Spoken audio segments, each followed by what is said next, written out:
बिल्कुल अच्छी आदत है, लेकिन तुसी अगर गल कीती है कि सिर्फ ये साडे बारे च मशहूर है कि असी लोकां नूं लुट लैंदे आ, लेकिन इत्थे ते बड़ी वड्डियां-वड्डियां कहानियां न। और जद कि तुसां खुद ही स्टेज उत्ते तुहाडे जिहड़े मेल अदालत न ਉਹ ਇਹ ਅਨਾਉਂਸ ਕਰਦੇ ਰਹਿੰਦੇ ਨੇ ਕਿ ਵੀ ਇਹਨਾਂ ਦੇ ਪਿੱਛੇ ਨਾ ਲੱਗੀਆਂ, ਜਿਹੜੀ ਗੱਡੀ ਤਾਂ ਉਹ ਵੀ ਵਿਕ ਜਾਏਗੀ ਆ, ਜਿਹੜੀ ਕੋਠੀ ਚੋਂ ਹੈ ਉਹ ਵੀ ਵਿਕ ਜਾਏਗੀ ਆ, ਇਹਨੀਆਂ ਇਤਨੀਆਂ 7 ਸੋਨੇ ਦੀਆਂ ਦੁਕਾਨਾਂ ਉਹ ਵੀ ਵਿਕ ਜਾਣਗੀਆਂ। ਦੇਖੋ ਸਟੇਜ ਤੇ ਜੁਗਤਾਂ ਤੇ ਹੁੰਦੀਆਂ ਨੇ ਨਾ।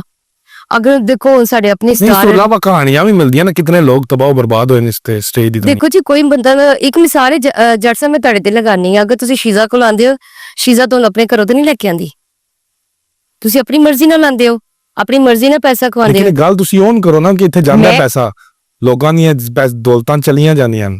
ਕਿ ਦੌਲਤਾਂ ਕਿਸ ਤਰ੍ਹਾਂ ਚਲੇ ਜਾਂਦੀ? ਮੈਂ ਤਾਂ ਉਹਨਾਂ ਮਰਦਾਂ ਨੂੰ ਕਹਿੰਦੀ ਕਿ ਉਹ ਏਡੇ ਬੇਵਕੂਫ ਕਿਉਂ ਨੇ? ਉਹ ਆਪਣੀ ਲਾਲਚ ਨੂੰ ਦਿੰਦੇ ਨੇ ਕਿ ਮਤਲਬ ਅਗਰ ਕਿਸੇ ਆਰਟਿਸਟ ਨਾਲ ਫਸ ਗਏ ਨੇ ਜਾਂ ਉਹਨਾਂ ਦੀ ਅੰਡਰਸਟੈਂਡਿੰਗ ਹੋ ਗਈ, ਦੋਸਤੀ ਹੋ ਗਈ, ਉਹ ਆਪਣੀ ਵਾਸਤੇ ਕਰਦੇ ਨੇ ਕਿ ਯਾਰ ਸ਼ਾਇਦ ਇਹ ਸਟਾਰ ਮੇਰੀ ਹੈ ਔਰ ਮੇਰੇ ਇਲਾਵਾ ਕਿਤੇ ਜਾ ਨਹੀਂ ਸਕਦੀ, ਔਰ ਮਤਲਬ ਸ਼ਾਦੀ ਦਾ ਸਿਲਸਿਲਾ ਪਹੁੰਚ ਜਾਂਦਾ ਹੈ। ਉਹ ਫਿਰ ਲੜਕੀ ਦੀ ਹਜ਼ਾਰ ਮਜਬੂਰੀਆਂ ਹੁੰਦੀਆਂ ਨੇ। ਸਭ ਤੋਂ ਪਹਿਲੇ ਕਿ ਸਾਡੀ ਜਿਹੜੀ ਫੀਲਡ ਦੀਆਂ ਕੁੜੀਆਂ ਨੇ ਨਾ, ਉਹ ਜੈਨੂਇਨ ਮਜਬੂਰ ਹੁੰਦੀਆਂ ਨੇ, ਜਿਹੜੀਆਂ ਕਿ ਹੁਣ ਆ ਰਹੀਆਂ ਨੇ, ਜਿਹਦੇ ਘਰ ਇੱਕ ਬਾਪ ਹੀ ਨਹੀਂ ਹੈ ਤੇ ਛੋਟੇ ਛੋਟੇ ਭੈਣ ਭਰਾ ਨੇ, ਕਿਰਾਏ ਤੇ ਘਰ ਹੈ। ਅੱਜ ਕੱਲ ਬਿਜਲੀ ਦਾ ਬਿੱਲ ਅੱਖਾਂ ਬੰਦ ਕਰੋ ਤੇ ਮਹੀਨਾ ਆ ਜਾਂਦਾ ਹੈ, ਬਿਜਲੀ ਦਾ ਬਿੱਲ ਵੀ ਦੇਣਾ, ਉਹ ਮੀਟਰ ਕੱਟ ਕੇ ਲੈ ਜਾਣਗੇ, ਘਰ ਦਾ ਕਿਰਾਇਆ ਵੀ ਦੇਣਾ। ਇਹ ਬੜੇ 100 ਮਸਲੇ ਮਸਾਲੇ ਨੇ।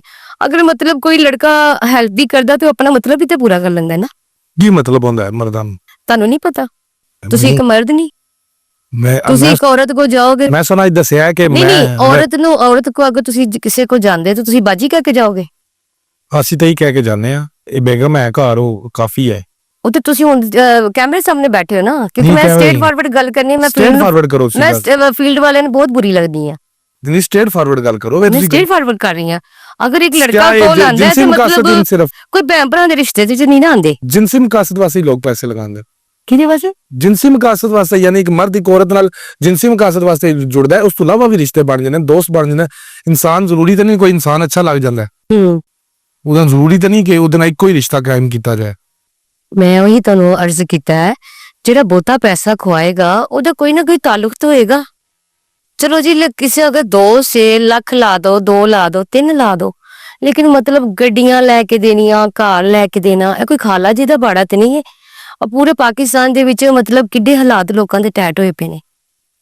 ਕਿਹਦੇ ਕੋਲ ਅੱਜ ਕੱਲ ਦੇ ਦੌਰ ਦੇ ਵਿੱਚ ਕਿਹਦੇ ਕੋਲ ਅੱਛਾ ਕੱਪੜਾ ਪਾਉਣ ਵਾਸਤੇ ਹੀ ਪੈਸੇ, ਆਪਣੇ ਬੱਚਿਆਂ ਦਾ ਪੂਰਾ ਕਰੇ, ਸਕੂਲ ਦੀਆਂ ਫੀਸਾਂ ਪੂਰੀਆਂ ਕਰੇ। ਜਿਹਦੇ ਕੋਲ ਹੈ ਹੀ 2 ਨੰਬਰ ਪੈਸਾ, ਉਹੀ ਔਰਤ ਕੋਲ ਆਂਦਾ ਹੈ। ਮੈਂ ਤੇ ਨਹੀਂ ਸਮਝਦੀ ਕੋਈ ਮਤਲਬ ਮਜ਼ਦੂਰ ਬੰਦੇ ਦੀ ਐਨੀ ਉਹ ਹੈ ਇਸਤਾਤ ਹੈ ਕਿ ਆਵੇ। ਮਜ਼ਦੂਰ ਬੰਦਾ ਨਹੀਂ, 2 ਨੰਬਰ ਬੰਦਾ ਆ ਸਕਦਾ।